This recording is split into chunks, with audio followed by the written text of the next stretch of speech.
Chapitre 3, partie 2. Les chrétiens dans le domaine des affaires. Le 1er janvier 1869, 50 livres sont arrivés d'Écosse pour les missions, 25 pour la diffusion des Saintes Écritures et 25 pour la diffusion des tracts. Nous avons également reçu d'une distance considérable 10 livres pour ces buts, avec 10 livres pour les orphelins. À propos de ce dernier don, je ferai quelques remarques. Au début de l'année 1868, un homme chrétien m'écrivit pour me demander conseil au sujet des difficultés qu'il rencontrait dans ses affaires. Sa lettre montrait qu'il avait le désir de marcher dans les voies du Seigneur et de mener ses affaires à la gloire de Dieu, mais que sa situation était des plus difficiles. Je lui ai donc écrit pour qu'il vienne à Bristol, afin que je puisse le conseiller. Il entreprit donc ce long voyage, et j'eus un entretien avec lui, au cours duquel je vis sa situation particulièrement éprouvante. Après m'être pleinement entretenu avec lui, je lui ai donné les conseils suivants. Premièrement, il devrait, jour après jour, expressément dans le but de prier, se retirer avec son épouse chrétienne, afin qu'ils puissent, dans un esprit uni, exposer leurs difficultés professionnelles devant Dieu, et ce, si possible, 2 fois par jour. Deuxièmement, il doit être attentif aux réponses à ses prières et s'attendre à ce que Dieu l'aide. Troisièmement, il devait éviter toute fraude dans les affaires, telle que la mise en vente de 2 ou 3 articles marqués au-dessous du prix de revient, dans le but d'attirer des clients, parce qu'il serait inconvenant pour un disciple du Seigneur Jésus d'utiliser des méthodes aussi sournoises, et que s'il le faisait, il ne pourrait pas compter sur la bénédiction de Dieu. Ensuite, je lui ai encore conseillé de mettre à part, sur ses bénéfices, semaine après semaine, une certaine partie pour l'œuvre de Dieu, que ses revenus soient importants ou faibles, et d'utiliser ses revenus fidèlement pour le Seigneur. Enfin, je lui ai demandé de me faire savoir, mois après mois, comment le Seigneur gérait les choses avec lui.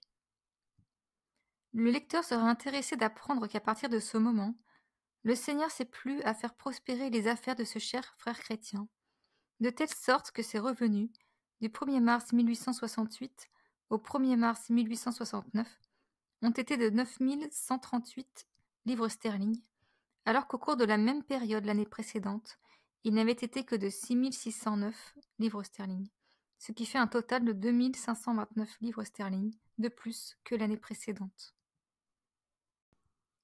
Lorsqu'il m'a envoyé le don mentionné ci-dessus, il a également écrit qu'il avait pu mettre de côté, au cours de l'année précédente, 123 livres sterling pour l'œuvre de Dieu ou les besoins des pauvres. Si je me suis tant étendue sur ce sujet, c'est parce que les chrétiens qui entreprennent ou qui se sont lancés dans une activité commerciale peuvent bénéficier de cette leçon. Réveil dans les orphelinats. En donnant les statistiques de l'année précédente, 1871, j'ai déjà fait allusion à la grande bénédiction spirituelle qu'il a plu au Seigneur d'accorder à l'œuvre des orphelins à la fin de l'année dernière et au début de celle-ci. Mais comme il s'agit d'un sujet profondément important, je vais davantage et plus pleinement en parler ici. Il a été dit précédemment que la condition spirituelle des orphelins nous causait généralement un grand chagrin, parce qu'il y en avait si peu parmi eux qui se préoccupaient sérieusement de leur âme.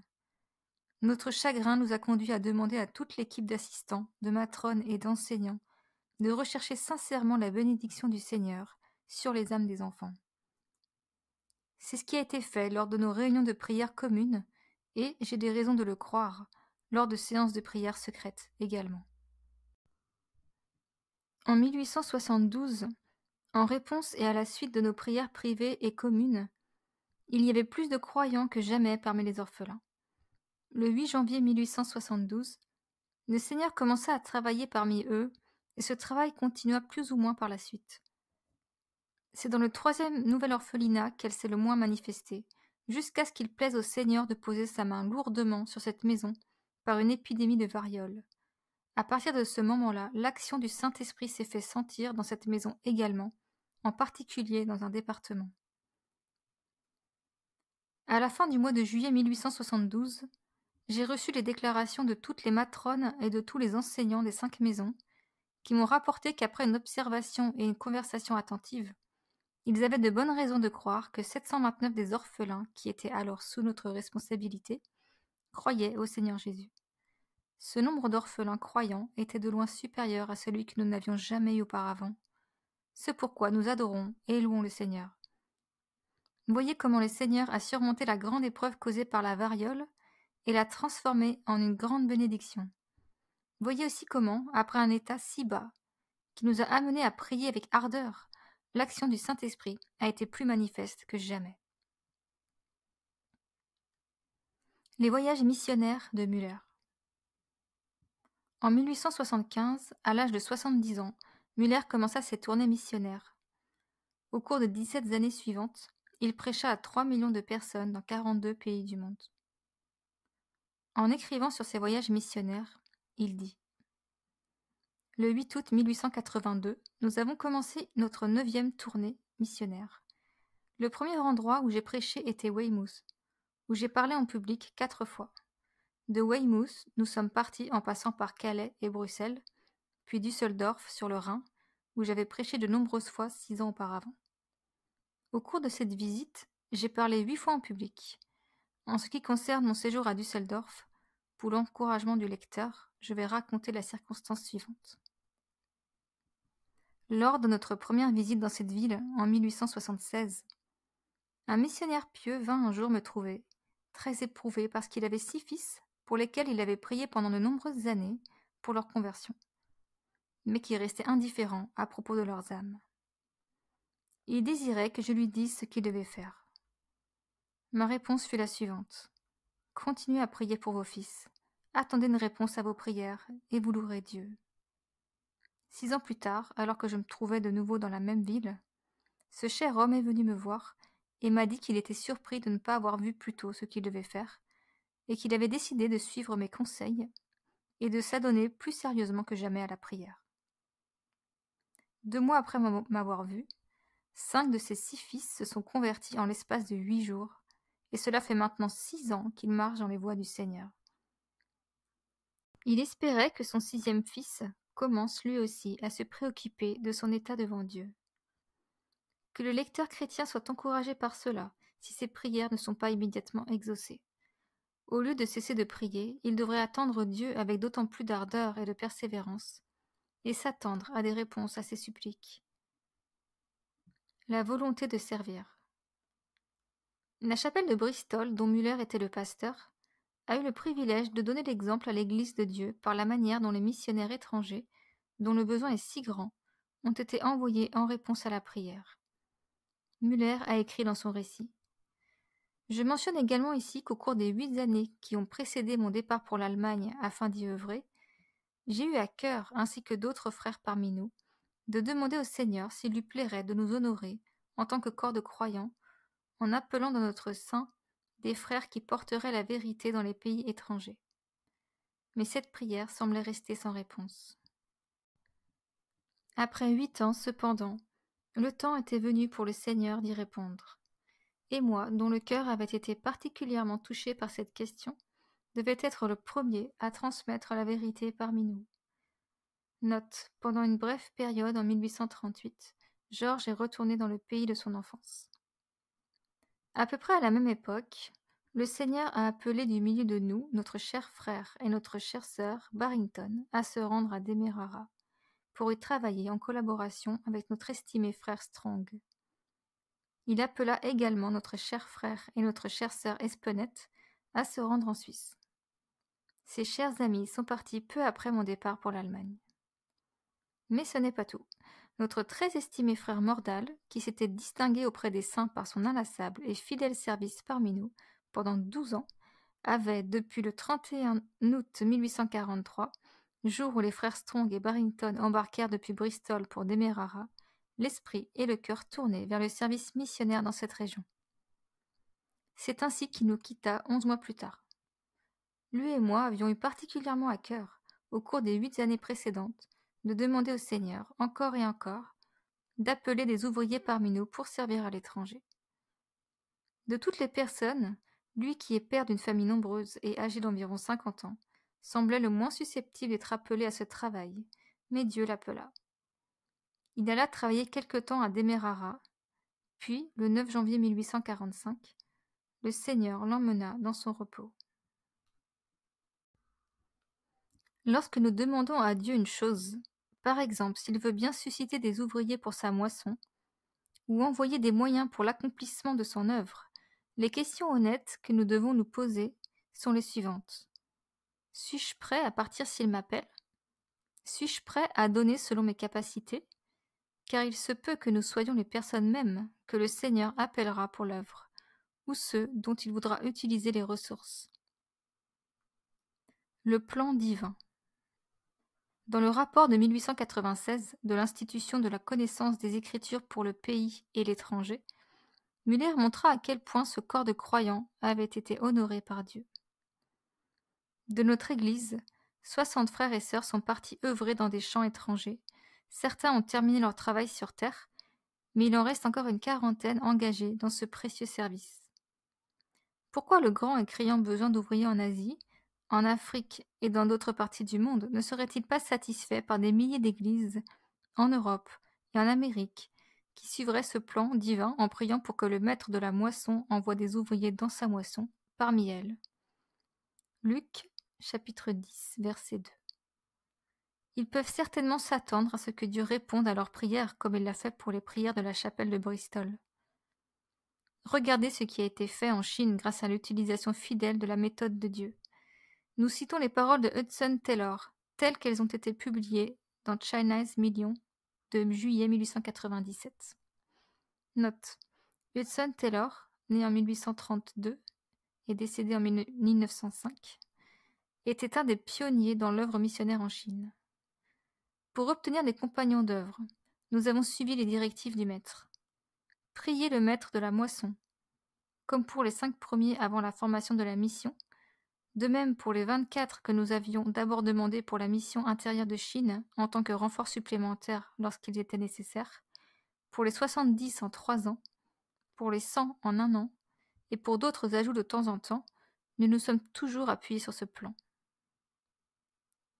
Est-il possible qu'un tel groupe d'ouvriers de presque toutes les confessions et de nombreux pays ait pu être rassemblés et maintenus ensemble pendant 30 ans, sans autre lien que celui de l'appel de Dieu et l'amour de Dieu, et créer un groupe qui compte aujourd'hui plus de 700 hommes et femmes, aidés par plus de 500 travailleurs locaux? Le début du réveil de 1859. En novembre 1856, un jeune Irlandais, James McQuilken, fut amené à la connaissance du Seigneur. Peu après sa conversion, il vit la promotion de mon récit. Il eut un grand désir de le lire et se le procura en conséquence, vers janvier 1857. Dieu le bénit grandement, surtout en lui montrant ce qui peut être obtenu par la prière. Il se disait à peu près ceci. Voyez ce que M. Muller obtient simplement par la prière. C'est ainsi que je peux obtenir la bénédiction par la prière. Il se mit alors à prier pour que le Seigneur lui donne un compagnon spirituel, un qui connaisse le Seigneur. Peu après, il fit la connaissance d'un jeune homme croyant. Tous deux ont commencé une réunion de prière dans l'une des écoles du dimanche de la paroisse de Connor. Sa prière ayant été exaucée par l'obtention d'un partenaire spirituel, James McQuilkin demanda au Seigneur de le conduire à faire la connaissance d'autres de ses disciples cachés. Peu de temps après, le Seigneur lui envoya 2 autres jeunes hommes, qui avaient été croyants auparavant, pour autant qu'ils puissent en juger. À l'automne 1857, McQuilkin déclara à ces 3 jeunes gens qui lui avaient été donnés en réponse à une prière croyante, quelle bénédiction il avait tirée de mon récit, et comment cela l'avait amené à voir la puissance de la prière faite avec foi. Il proposa qu'ils se réunissent pour prier afin de rechercher la bénédiction du Seigneur sur leurs divers travaux dans les écoles du dimanche, les réunions de prière et la prédication de l'Évangile. Par conséquent, à l'automne 1857, ces 4 jeunes gens se réunirent pour prier dans une petite école près du village de Kells, dans la paroisse de Connor, tous les vendredis soirs. À cette époque, l'œuvre grande et puissante de l'Esprit aux États-Unis s'étant fait connaître, et McQuilkin se dit: pourquoi n'aurions-nous pas une œuvre aussi bénie ici, puisque Dieu a fait de si grandes choses pour M. Miller, simplement en réponse à la prière? Le 1er janvier 1858, le Seigneur leur donna la première réponse remarquable à la prière par la conversion d'un jeune garçon de ferme. Il fut intégré au nombre, et ils furent ainsi 5 à s'adonner à la prière. Peu après, un autre jeune homme d'une vingtaine d'années fut converti. Ils étaient maintenant 6. Cela encouragera grandement les 3 autres qui avaient initialement rencontré McQuilkin. D'autres personnes se sont ensuite converties et ont été intégrées au groupe, mais seuls les croyants étaient admis à ces réunions de fraternité, au cours desquelles ils lisaient, priaient et échangeaient quelques pensées à propos des Écritures. Ces réunions, et d'autres pour la prédication de l'Évangile, ont eu lieu dans la paroisse de Connor, dans le comté d'Antrim, en Irlande. Jusqu'à cette époque, tout se passait très calmement, bien que de nombreuses âmes se convertirent. Vers Noël 1858, un jeune homme d'Aogill, qui était venu habiter à Connor et qui avait été converti à travers cette petite communauté de croyants, est allé voir ses amis à Aogill. Il leur a parlé de leurs propres âmes et de l'œuvre de Dieu à Connor. Ses amis désirèrent voir quelques-uns de ces convertis. En conséquence, James McQuilkin, avec 2 des premiers qui s'étaient réunis pour prier, parti le 2 février 1859, et tint une réunion à Aogill, dans l'une des églises presbytériennes. Certains crurent, d'autres se moquèrent, d'autres encore pensèrent qu'il y avait beaucoup de présomption chez ces jeunes convertis, mais beaucoup souhaitèrent avoir une autre réunion. Celle-ci fut organisée par ces 3 mêmes jeunes hommes le 16 février 1859. L'Esprit de Dieu commença alors à agir, et à agir puissamment. Des âmes se convertirent, et à partir de ce moment-là, les conversions se multiplièrent rapidement. Certains de ces convertis partirent vers d'autres lieux, et emportèrent le feu spirituel, pour ainsi dire, avec eux. L'œuvre bénie de l'Esprit de Dieu se répandit en de nombreux endroits. Le 5 avril 1859, McQuilkin se rendit à Ballymena, y tint une réunion dans l'une des églises presbytériennes, et, le 11 avril, une autre réunion dans une autre église presbytérienne. Plusieurs personnes furent convaincues de leurs péchés, et l'œuvre de l'Esprit de Dieu se poursuivit à Ballymena. Le 28 mai 1859, McQuilkin se rendit à Belfast. Au cours de la première semaine, des réunions eurent lieu dans 5 églises presbytériennes différentes, et c'est à partir de ce moment-là que l'œuvre bénie commença à Belfast. Dans toutes ces visites, il fut accompagné et aidé par Jérémie Menili, l'un des 3 jeunes hommes qui l'avaient rencontré pour la première fois après qu'il eut lu mon récit. À partir de ce moment, l'œuvre du Saint-Esprit se répandit de plus en plus, car les jeunes convertis étaient utilisés par le Seigneur pour porter la vérité d'un endroit à l'autre. Tel fut le début de l'œuvre puissante du Saint-Esprit, qui a conduit à la conversion de centaines de milliers de personnes. Certains de mes lecteurs se souviendront qu'en 1859, ce feu a été allumé en Angleterre, et qu'il s'est répandu en Irlande, au Pays de Galles et en Écosse, et comment le continent européen a plus ou moins participé à cette puissante action du Saint-Esprit, comment il a conduit des milliers de personnes à s'adonner à l'œuvre de l'évangélisation, et comment jusqu'à l'année 1874, non seulement les effets de cette œuvre, d'abord commencée en Irlande, se firent sentir, mais aussi cette œuvre bénie se poursuivit encore dans l'Europe en général. Il est presque inutile d'ajouter que l'honneur ne revient nullement aux instruments, mais au Saint-Esprit seul. Cependant, ces faits sont énoncés afin que l'on voie quel plaisir Dieu prend à exaucer abondamment les prières faites avec foi de ses enfants. Le mariage de Müller. Dans le 3e volume de son récit, Müller a montré comment Dieu l'a guidé dans sa rencontre avec sa première femme, Miss Mary Groves, jusqu'à son mariage avec elle. En me la donnant, je reconnais la main de Dieu. Sa main était tout à fait manifeste et notable, et mon âme dit « Tu es bon et bienfaisant ». Psaume 119, 68. Je mentionne quelques détails pour l'instruction d'autres personnes. Lorsqu'à la fin de l'année 1829, j'ai quitté Londres pour œuvrer à l'Évangile dans le Devonshire, un frère dans le Seigneur m'a donné une carte qui contenait l'adresse d'une chrétienne bien connue, Miss Paget, qui résidait à Exeter. Ceci afin que je lui rende visite, parce qu'elle était une excellente chrétienne.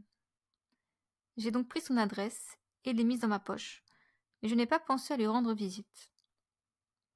Pendant 3 semaines, j'ai gardé cette carte dans ma poche, sans faire d'effort pour voir cette dame. Mais finalement, j'ai été conduit à le faire. Ce fut le moyen de Dieu pour me donner mon excellente épouse. Miss Paget me demanda de prêcher le dernier mardi du mois de janvier 1830 dans la salle qu'elle avait préparée à Poltimore, un village près d'Exeter, et où monsieur A.N. Groves, plus tard mon beau-frère, avait prêché une fois par mois avant de partir comme missionnaire à Bagdad. J'acceptais volontiers l'invitation, car je désirais ardemment exposer partout la précieuse vérité du retour du Seigneur, et d'autres vérités profondément importantes, dont peu de temps auparavant mon âme avait été remplie. En quittant Miss Paget, elle me donna l'adresse d'un frère chrétien, M. Hake, qui tenait un pensionnat pour jeunes filles et jeunes hommes à Nordenhay House, l'ancienne résidence de M. A.N. Groves, afin que je puisse y séjourner à mon arrivée à Exeter en provenance de Teignmouth. Je m'y rendis à l'heure convenue. Mademoiselle Groves, qui devint plus tard ma femme bien-aimée, était là. Madame Hakes était invalide depuis longtemps, et Mademoiselle Groves aidait M. Hakes dans sa grande affliction en dirigeant ses affaires ménagères. Ma première visite m'a amené à retourner prêcher à Poltimore, après un laps de temps d'1 mois, et j'ai donc séjourné à nouveau chez M. Hake. Cette deuxième visite m'a amené à prêcher 1 fois par semaine dans une chapelle à Exeter. C'est ainsi que j'allais, semaine après semaine, de Teignmouth à Exeter, en séjournant à chaque fois chez M. Hake. Pendant tout ce temps, et jusqu'ici, mon but avait été de ne pas me marier du tout, mais de rester libre pour voyager au service de l'Évangile. Au bout de quelques mois, j'ai compris que, pour de nombreuses raisons, il était préférable pour moi, en tant que jeune pasteur de moins de 25 ans, d'être marié. La question était alors de savoir à qui je m'unirais. Mademoiselle Groves était dans mon esprit, mais le conflit dans la prière a duré longtemps avant que je ne prenne une décision. Je ne pouvais supporter l'idée d'enlever à M. Hake cette aide précieuse, car M. Hake continuait à ne pas pouvoir assumer la responsabilité d'un si grand foyer. Je priais encore et encore. Enfin, je fus convaincue que j'avais des raisons de croire que j'avais suscité de l'affection dans le cœur de Miss Groves pour moi, et que je devais donc la demander en mariage. Même si je semblais agir de manière peu aimable envers mon cher ami et frère M. Hake, aussi je me devais de demander à Dieu de lui donner une aide convenable pour succéder à Miss Groves. Le 15 août 1830, je lui écrivis donc pour lui proposer de devenir ma femme. Et le 19 août, lorsque je me rendis comme d'habitude à Exeter pour prêcher, elle accepta ma demande. La première chose que nous fîmes, après qu'elle eut accepté ma demande en mariage, fut de tomber à genoux et de demander la bénédiction du Seigneur sur notre intention de nous unir. Au bout de 2 ou 3 semaines, le Seigneur, en réponse à notre prière, trouva une personne qui semblait apte à faire office de gouvernante, alors que Madame Hake continuait d'être malade. Le 7 octobre 1830, nous nous sommes unis par le lien du mariage. Notre mariage fut d'une grande simplicité. Nous nous sommes rendus à pied à l'église. Nous n'avons pas pris le petit déjeuner de mariage, mais l'après-midi, nous avons organisé une réunion d'amis chrétiens dans la maison de M. Hake, et nous avons commémoré la mort du Seigneur. Puis, je suis partie en diligence avec mon épouse bien-aimée jusqu'à Teignmouth, et, le lendemain, nous sommes allés œuvrer pour le Seigneur. Aussi simples qu'aient été nos débuts, et contrairement aux habitudes du monde, pour l'amour du Christ, notre objectif pieux s'est poursuivi depuis lors. Voyez maintenant la main de Dieu me donnant ma très chère épouse. Premièrement, l'adresse de Miss Paget m'a été donnée sous ordre de Dieu. Deuxièmement, je me suis enfin sentie obligée de faire appel à elle, bien que je l'ai longtemps différé. Troisièmement, elle aurait pu me fournir un lieu de repos chez un autre ami chrétien, là où je n'aurais pas vu Miss Groves. Quatrièmement, mon esprit aurait pu finalement décider, après tout, de ne pas lui faire de proposition. Mais Dieu a réglé la question en me parlant par l'intermédiaire de ma conscience. Tu sais que tu as suscité de l'affection dans le cœur de cette sœur chrétienne par la manière dont tu as agi envers elle, et par conséquent, aussi pénible que cela puisse paraître d'agir de façon peu aimable envers ton ami et frère M. Hake, tu dois lui faire une proposition. J'ai obéi. J'ai écrit cette lettre dans laquelle je lui faisais ma demande en mariage, et il n'en est résulté rien d'autre qu'un flot continuel de bénédictions. conseils sur le choix d'un époux, d'une épouse. Permettez-moi d'ajouter un conseil chrétien. S'engager dans l'union matrimoniale est l'un des événements les plus profondément importants de la vie. On ne prie jamais trop à ce sujet. Notre bonheur, notre utilité, notre vie pour Dieu ou pour nous-mêmes par la suite sont souvent le plus intimement liés à notre choix. C'est pourquoi ce choix doit être fait dans la plus grande prière. Ce n'est ni la beauté, ni l'âge, ni l'argent, ni les facultés mentales qui doivent motiver la décision, mais il convient premièrement de s'en remettre largement à Dieu pour être dirigé. Deuxièmement, un chrétien devrait être disposé de tout son cœur à être guidé par lui. Troisièmement, une véritable piété, sans l'ombre d'un doute, devrait être la première et la plus absolue des exigences pour un chrétien en ce qui concerne le choix d'un compagnon pour la vie. Et en plus de cela, cependant, il faudrait en même temps évaluer calmement et patiemment si à d'autres égards il y a compatibilité.